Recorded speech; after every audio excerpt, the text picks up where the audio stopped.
हमारे मुख्य अतिथि जी से बात करूंगा, उससे पहले मैं 1 मिनट के लिए सिर्फ आपका समय लूंगा। इस गौशाला में आप सब जुड़े हुए हैं, आ रहे हैं, यहाँ भी कुछ और नए कार्यक्रम शुरू होने वाले हैं। कुछ ऐसा कार्य करेंगे कि एक तो गोबर से और गौमूत्र का उपयोग हो, जिससे हम पंचगव्य की दवाइयों का निर्माण करेंगे। गोबर के माध्यम से बहुत सारे प्रोडक्ट बनाएंगे जो आप सब तक पहुंचेंगे। ये गौ माता को हम नहीं पालते, गौ माता हमको पाल सकती है।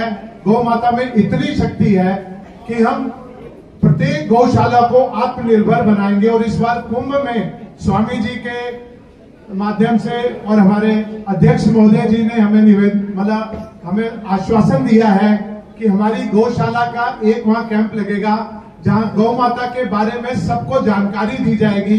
कौन कौन सी सनातन धर्म की पूजा है, किस प्रकार से तुलादान से क्या लाभ होता है, ये सभी लोगों को नहीं मालूम है। उस सब की जानकारी हमारा लक्ष्य है, कम से कम 25 लाख लोगों को ये जानकारी दें। वो वहां आकर गौ माता की पूजा करें और पूजा से क्या क्या फल मिलता है, इसके ऊपर सब कार्य करेंगे। आप सब भी कुंभ में आमंत्रित हैं, जहां हमारा कैंप लगेगा उसके बारे में बताया जाएगा। अब मैं श्री श्याम बिहारी गुप्ता जी, अध्यक्ष गौ सेवा आयोग उत्तर प्रदेश, और आप पिछले कई वर्षों से वैदिक खेती पर काम कर रहे हैं और बहुत बड़ा आपका योगदान है। उत्तर प्रदेश का वो क्षेत्र जहां सूखा पड़ गया था, आपके कार्य से वहां जल का स्तर जो 200 से 300 फुट तक नीचे था, अब 50 फुट तक आ गया है। मैं आपसे निवेदन करूंगा कि आप हमें अपना आशीर्वाद दें। सब जोरदार ताली से उनका स्वागत कीजिए।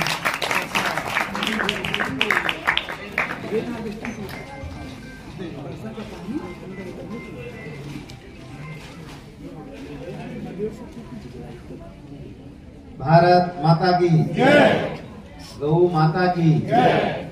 हम कहेंगे गाय बचेगी, आप कहेंगे खेत बचेगा। गाय बचेगी, खेत बचेगा। हम कहेंगे खेत बचेगा, आप कहेंगे किसान बचेगा। खेत बचेगा, किसान बचेगा। हम कहेंगे किसान बचेगा, आप कहेंगे गांव बचेगा। किसान बचेगा, गांव बचेगा। हम कहेंगे गांव बचेगा, आप कहेंगे देश बचेगा। गांव बचेगा, देश बचेगा। हम कहेंगे चलें, आप कहेंगे गांव की ओर चलें, गांव की ओर। हम कहेंगे चलें, आप कहेंगे गाय की ओर चलें, गाय की ओर। हम कहेंगे चलें, आप कहेंगे खेत की ओर चलें, खेत की ओर। हम कहेंगे चलें, आप कहेंगे प्रकृति की ओर चलें, प्रकृति की ओर। हम कहेंगे बच्चों की थाली में, आप कहेंगे जहर मुक्त भोजन। बच्चों की थाली में जहर मुक्त भोजन, परिवारजनों की थाली में जहर मुक्त भोजन। हम कहेंगे हर किसान के खूंटे पे, आप कहेंगे कम से कम एक गाय। हर किसान के खूंटे पर एक गाय, हर किसान के खूंटे पर कम से कम एक गाय। हम कहेंगे बच्चे पिएंगे, आप कहेंगे गाय का दूध। बच्चे पिएंगे गाय का दूध।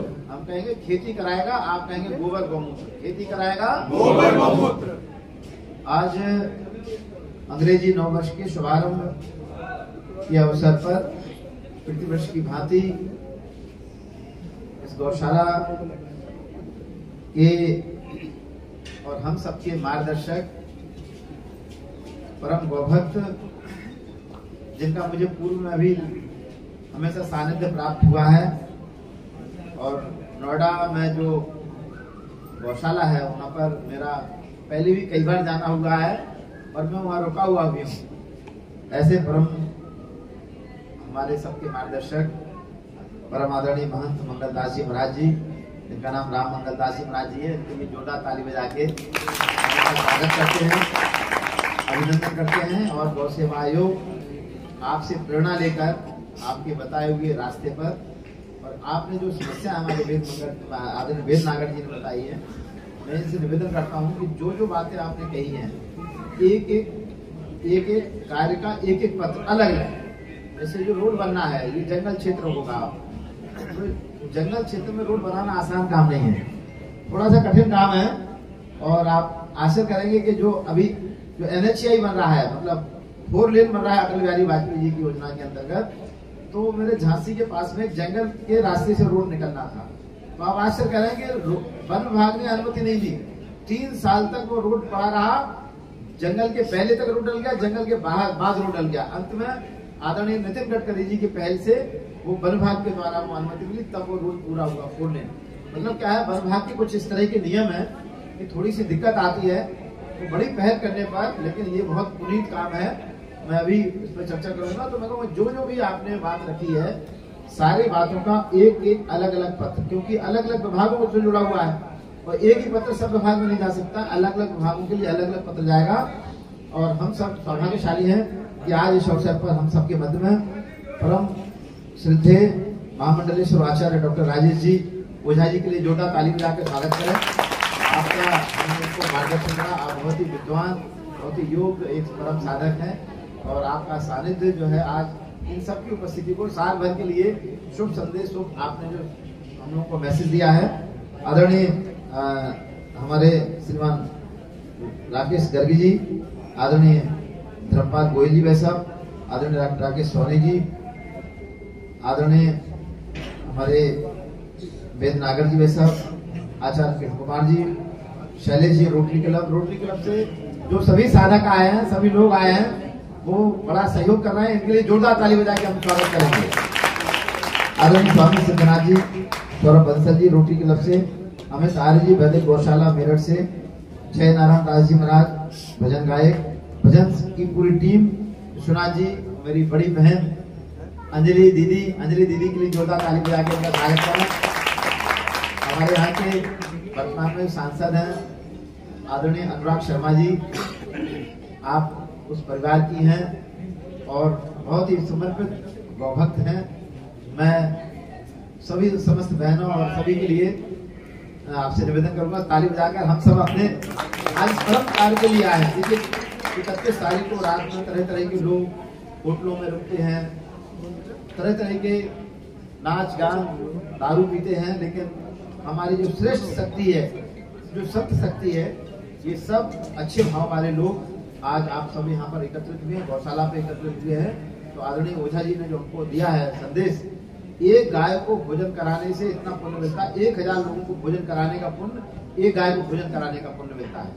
और आज आपने जो इतना बड़ा सहयोग किया, आपने एक महायज्ञ हो रहा है ये, इसके लिए हम सभी रोटरी क्लब और सभी सहयोग करने वाले सभी लोगों के लिए ताली बजाकर उनका स्वागत करते हैं।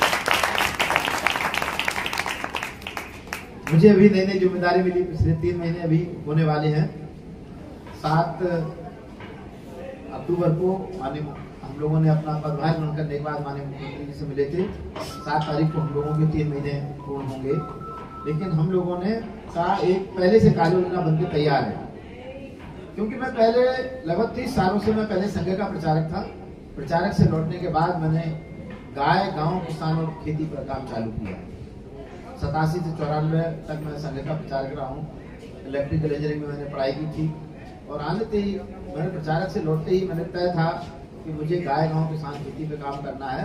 और पिछले 30 सालों के अनुभव के आधार पर हम लोगों ने एक रूपरेखा तैयार की कि जो हमारे उत्तर प्रदेश का एक 1 ट्रिलियन इकोनॉमी का जो लक्ष्य पूज्य महाराज जी योगी आदित्यनाथ जी ने रखा है, इसको पूर्ण करने में सबसे बड़ा यदि किसी का योगदान है, वो है हमारी गौ माता का योगदान है। तो गाय से जैसे सुरक्षा का एक मॉडल पूरे महाराज जी ने, माननीय मुख्यमंत्री जी ने पूरे देश ने दुनिया को दिया नहीं दिया है। आज उत्तर प्रदेश में हमारी रेलवे स्टेशन से कोई भी माता बहन यदि रेलवे स्टेशन से रात में 1 बजे 2 बजे भी वो अपने के लिए घर के लिए आती है, तो किसी की हिम्मत नहीं है कि उस हमारी माँ बहन का कोई हाथ पकड़ ले। तो सुरक्षा का एक अंतर्राष्ट्रीय मॉडल यदि किसी ने दिया है, तो किसने दिया है? योगी आदित्यनाथ जी। उनके इस कार्य के लिए हम लोग जोरदार ताली बजा के उनका अभिवादन करते हैं।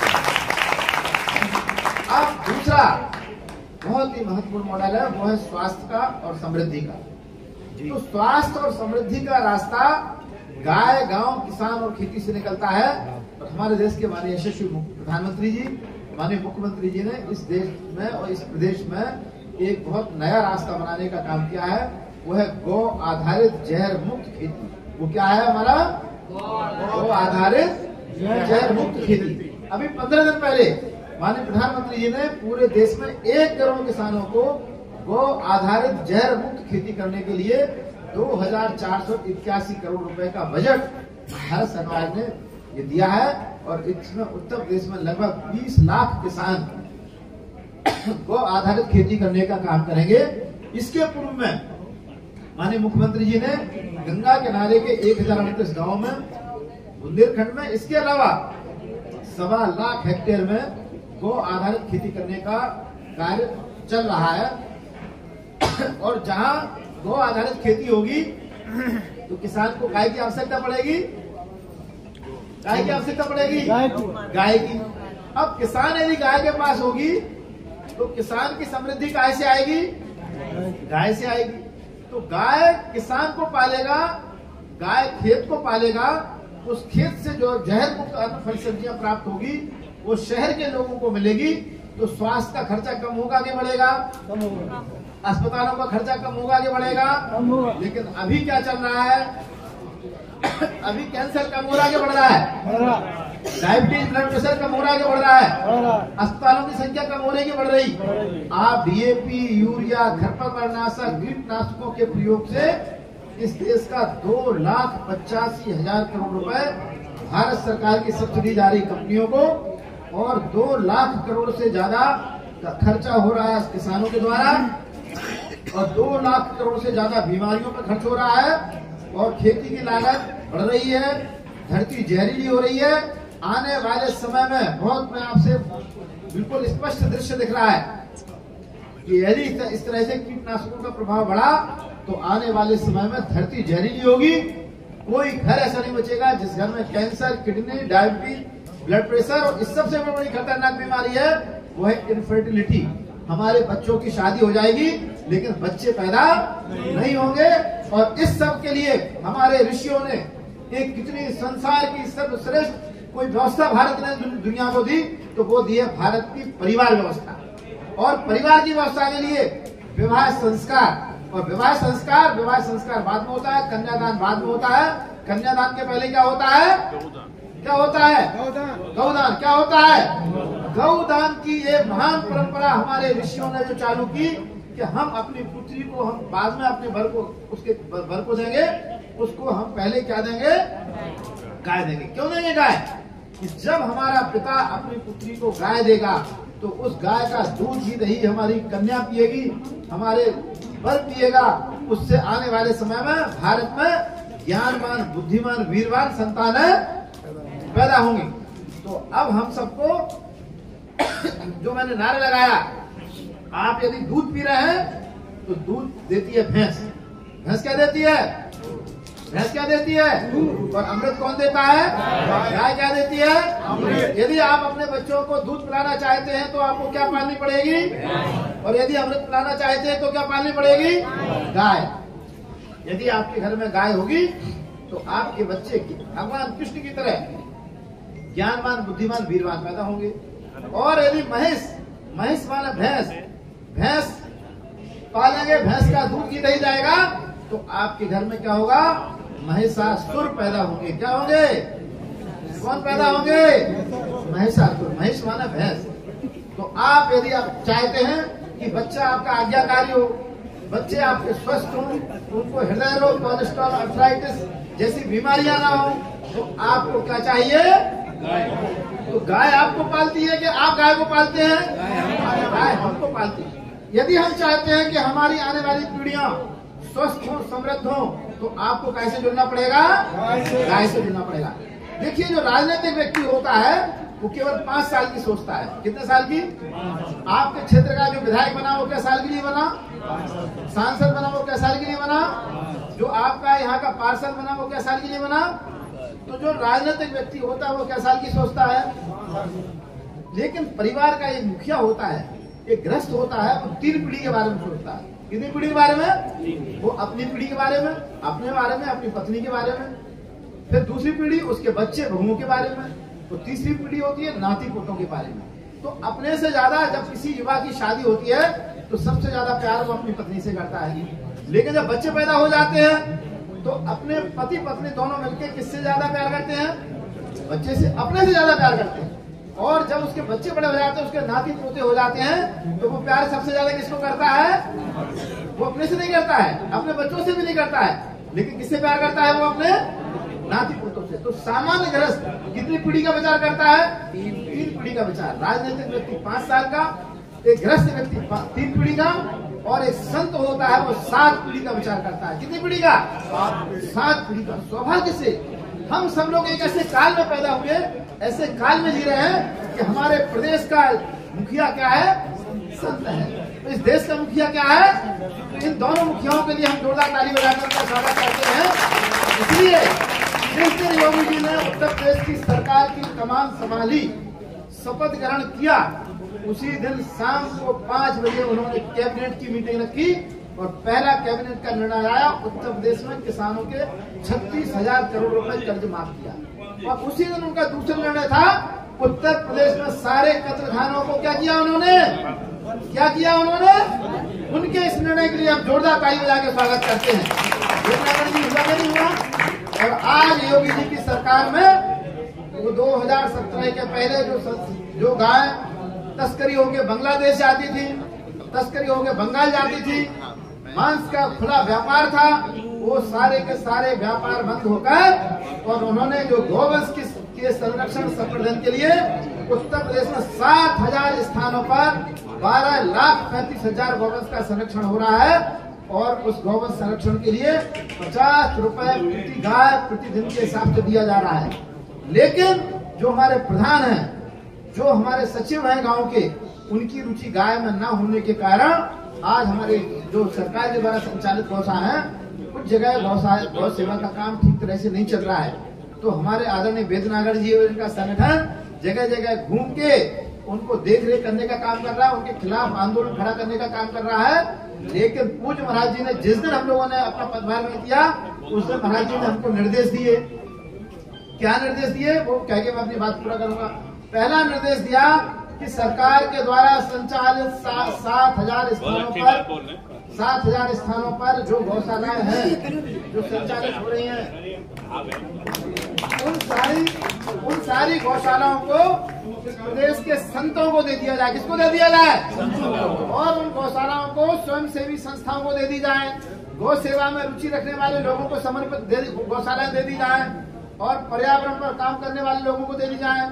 महिलाओं के स्वयं सहायता समूह जो गांव-गांव में गठित हैं, उनको दे दी जाए। किसानों के जो समूह गठित हैं एफपीओ, उनको दे दी जाए। लेकिन प्रदेश की 7,000 गौशालाओं के संचालन करने का काम अब किसके हाथ में आने वाला है? संतों के हाथ में, गौ सेवी संस्थाओं के हाथों में। तो हम लोग कुंभ में गौ सेवा आयोग का कैंप लगा रहे हैं और जितने भी संत हैं उनसे हम संपर्क करेंगे। गाय पर उत्पाद बनाने वाले, गौ आधारित खेती करने वाले, पंचगम उत्पाद बनाने वाले, और जो आपने हमारे आदरणीय हमारे निर्मल महाराज जी ने कहा, निर्मल महाराज जी के लिए जोरदार ताली बजा के इनका स्वागत करें। उन्होंने कहा था कि मुझे आप स्थान दीजिए, हम वहाँ पर सजीव गौ माता को ले जाके उनकी सेवा का काम करेंगे, लोगों को गाय के बारे में प्रेरित करने का काम करेंगे। तो कल इनकी बात को हम लोगों ने माननीय पशुपालन मंत्री जी से भी कहा है। तो उन्होंने कहा भाई इतने ठंड में गाय वहाँ रहेंगी, खाने पीने का क्या होगा? हमने कहा आप तो स्थान की उपलब्धता कराइए, हमारे निर्मल जी आप जो है वैद्य जी आप उसको उपलब्ध कराने का काम करेंगे। तो आपके उस विषय को मैंने वहाँ रखा है। जो आपने गौवंश का विषय रखा है, परसों हमारे गोपेश महाराज जी वृंदावन के रहने वाले हैं, आप सब जानते हैं, बहुत परम गौभक्त हैं। पथमड़ा महाराज जी और हमारे राजेंद्र दास महाराज जी से वो बहुत ही निकट से जुड़े हुए हैं, उनके टोली के सदस्य हैं। उनको लेते हुए मैं उत्तर प्रदेश सरकार के प्रमुख सचिव गृह श्रीमान दीपक कुमार जी से मिले थे। उन्होंने जो मांस का जो बांग्लादेश से और बिहार से मांस आता है दिल्ली के लिए, उनको कोल्ड स्टोरेज की व्यवस्था जो उत्तर प्रदेश में उन्होंने की है, उस पूरे को पर हम लोगों ने बात रखी। और उसी 1 घंटे बाद मुझे जानकारी हुई, जो यहाँ पर अभी हमारा आए थे विशाल भारद्वाज जी, कि जो मांस जो है भैंस का मांस घोषित किया है, उन्होंने तुरंत उसको जो है कुछ मांस को गाय मांस घोषित कर दिया जो भैंस मांस को घोषित कर रहे थे, और कुछ जो मांस को एक जगह सैंपलिंग होती थी मथुरा में, ये तय हो गया कि अब 2 जगह सैंपलिंग होगी। उन्होंने कहा था महाराज जी ने उनसे कि 2 जगह सैंपलिंग हो, एक हो ऋषिकेश में और एक मथुरा में हो। तो ये 2 डबल सैंपलिंग की व्यवस्था उन्होंने परसों से खड़ी है।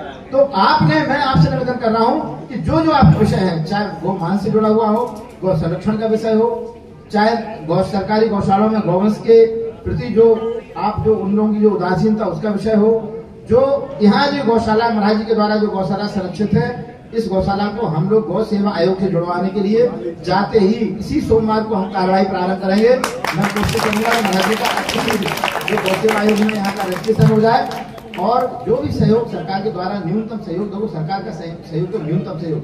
सरकार की शक्ति से बड़ी समाज की शक्ति है और समाज की शक्ति को जगाने का काम पूज्य हमारे मंगलदास जी महाराज जी कर रहे हैं और इतना बड़ा इतना अच्छा गौ सेवा का काम चल रहा है। इस कार्य के लिए मैं महाराज जी के लिए जोरदार ताली बजा के आप इनका स्वागत करिए। सरकार के द्वारा संचालित गौशाला वहाँ बोर्ड लगा रहता है, बिना आज्ञा के गौशाला में प्रवेश वर्जित है, क्योंकि कोई ना जाए। और महाराज जी कहते हैं ज्यादा से ज्यादा लोग आओ। बताइए समाज का सहयोग कहाँ जाता है, सरकारी गौशाला में कि आपके द्वारा? तो आप जैसे संतों जो उत्तर प्रदेश में है उनको गौशालाओं को सुपुर्द करने का काम आप सबके मार्गदर्शन में चलेगा।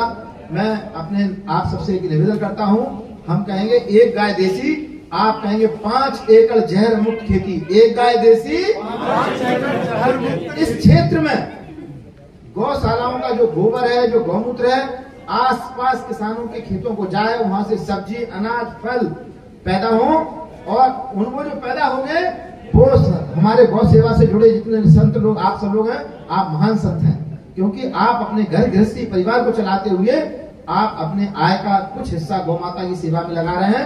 मैं आप सभी संतों को और अन्य लोगों को, शहर के लोगों को जहर मुक्त भोजन मिले।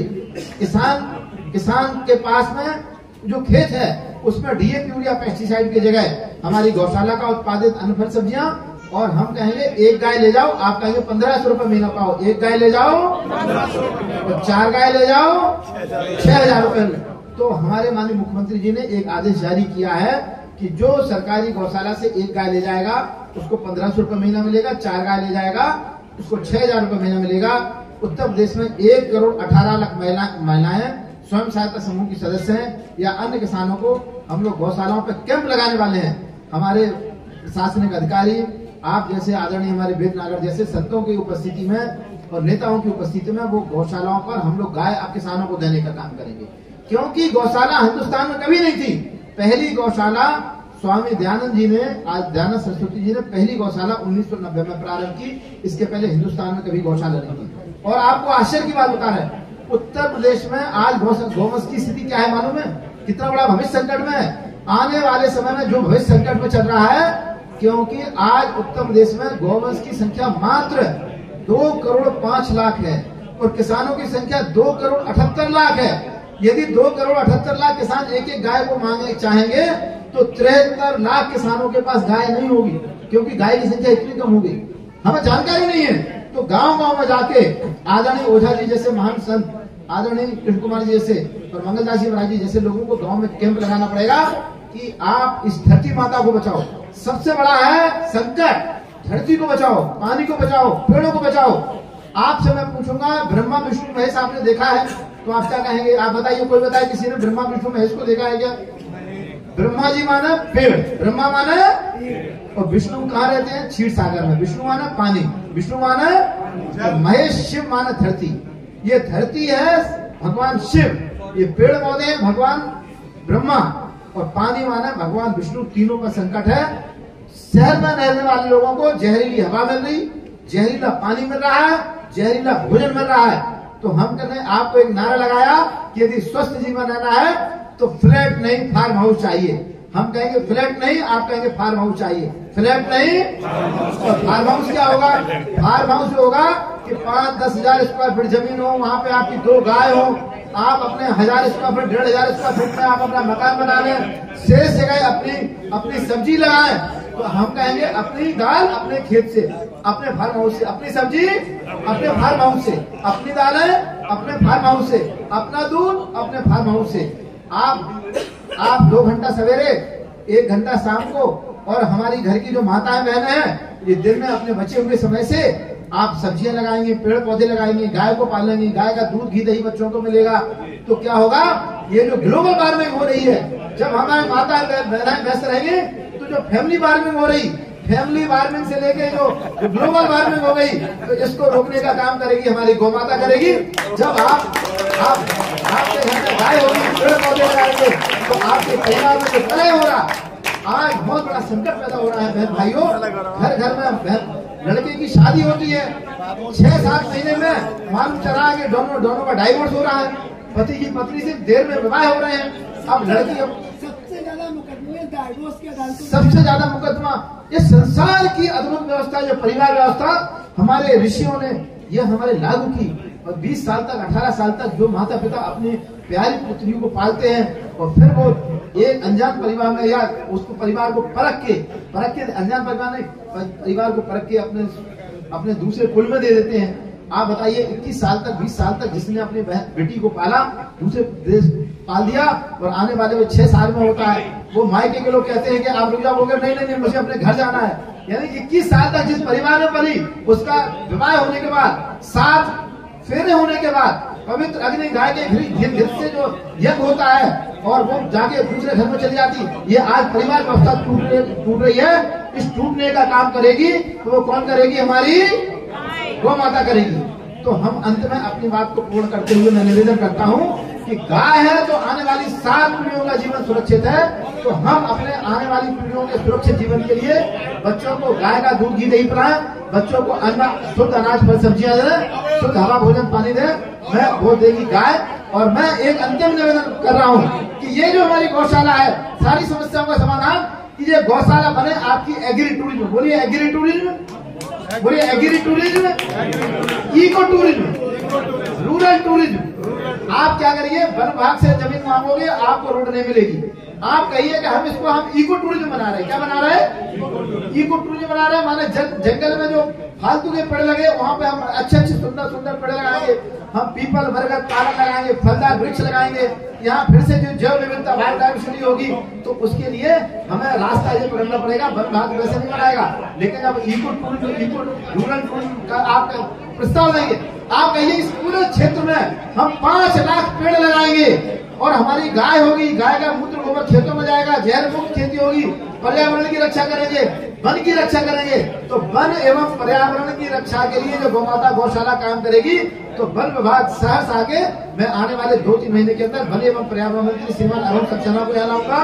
और अंतिम मेरी घोषणा है कि मैं कोशिश करूंगा आने वाले समय में पूज्य योगी आदित्यनाथ जी उत्तर प्रदेश के यशस्वी गौशाला से आए। महाराज जी का मुझे बहुत बड़ा आशीर्वाद है, महाराज जी से मुझे बहुत पहले से संबंध है। मैं लाने की कोशिश करूंगा। जो वेद नागर जी ने हमें वहाँ कहा था कि आप कोशिश करिए कि मुख्यमंत्री यहाँ पर आए, मैं पूरी कोशिश करूंगा। मैं अपनी बात को समाप्त करता हूँ। भारत माता की, गौ माता की। हम कहेंगे चले, आप कहेंगे गाय की ओर चले, हम कहेंगे चले, आप कहेंगे गाँव की ओर चले, हम कहेंगे चले, आप कहेंगे खेत की ओर चले, हम कहेंगे चले, आप कहेंगे प्रकृति की ओर चले, हम कहेंगे बच्चे पिएंगे, आप कहेंगे गाय का दूध बच्चे पिएंगे, और खेती कराएगा गोबर गौमूत्र। एक लास्ट नारा है, हम कहेंगे बच्चों की थाली में, आप कहेंगे जहर मुक्त भोजन। बच्चों की थाली में, परिवारजनों की थाली में, ये परिवारजनों की थाली में जहर मुक्त भोजन बने, ये काम हमारी गौमाता के द्वारा होगा। सभी को मेरा प्रणाम। बहुत बहुत धन्यवाद।